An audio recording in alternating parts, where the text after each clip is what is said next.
Arab settlers in Madagascar, clashes and coexistence in the 11th century. The story of Arab settlers in Madagascar during the 11th century is one of adventure, cultural exchange, and conflict. It reflects the broader dynamics of early maritime trade in the Indian Ocean, where Arab seafarers and traders ventured far beyond the Arabian Peninsula to establish trading posts and settlements.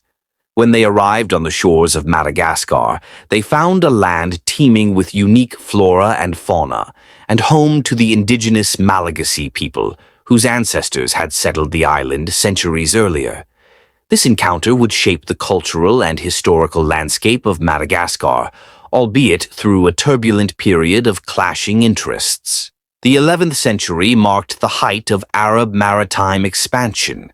Skilled navigators, Arab traders had long dominated the trade routes across the Indian Ocean, connecting East Africa, Arabia, India, and Southeast Asia. These voyages were motivated by the lucrative trade in goods such as ivory, gold, spices, and exotic animals. Madagascar, strategically located off the southeastern coast of Africa, became an attractive destination for Arab traders seeking to establish a foothold. The first Arab settlers arrived on the northern and western coasts of Madagascar, areas abundant with natural harbors and fertile land. They brought with them not only trade goods but also a sophisticated culture, including Islam, advanced knowledge of agriculture, and sailing technology. They established small settlements, cultivating crops like rice and bananas, and engaging in trade with nearby coastal regions. The Malagasy communities, the indigenous Malagasy people, descendants of Austronesian settlers from Southeast Asia and Bantu migrants from Africa, had developed a unique and thriving culture on Madagascar. They practiced subsistence farming, hunting, and fishing, while maintaining a social structure rooted in clan-based communities. Their relationship with the land was deeply spiritual, with sacred sites, forests, and rivers forming an integral part of their cultural identity.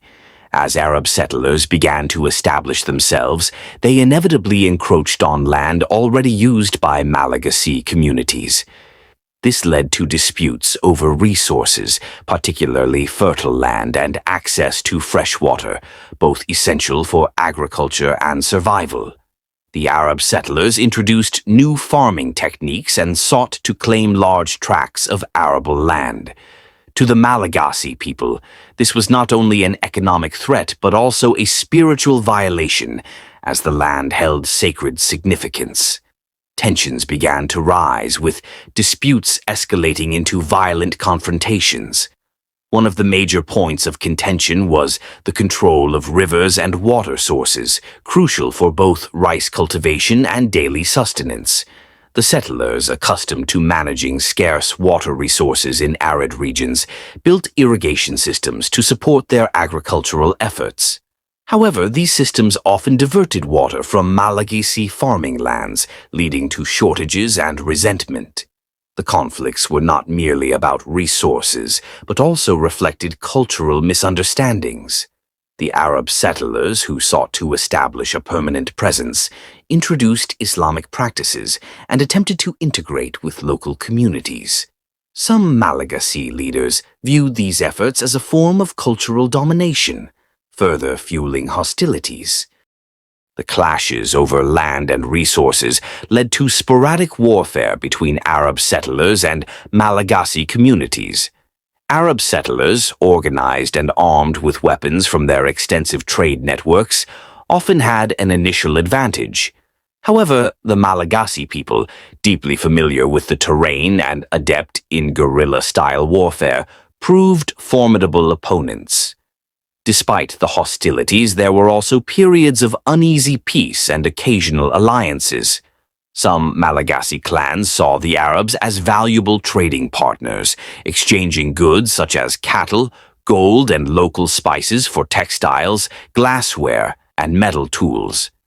Intermarriage between Arabs and Malagasy also occurred, creating mixed communities and fostering a gradual blending of cultures. By the end of the 11th century, the relationship between Arab settlers and Malagasy communities had stabilized somewhat, with both groups adapting to the reality of coexistence. The Arab settlers introduced Islamic influences, including architecture, language, and religious practices, which left a lasting imprint on Malagasy culture. Traces of Arabic script can still be found in early Malagasy manuscripts, and the influence of Islamic traditions persists in some regions. The Malagasy people, in turn, absorbed certain elements of Arab culture while retaining their own distinct identity. This synthesis gave rise to a unique cultural tapestry, blending African, Austronesian, and Arab influences that continues to define Madagascar today.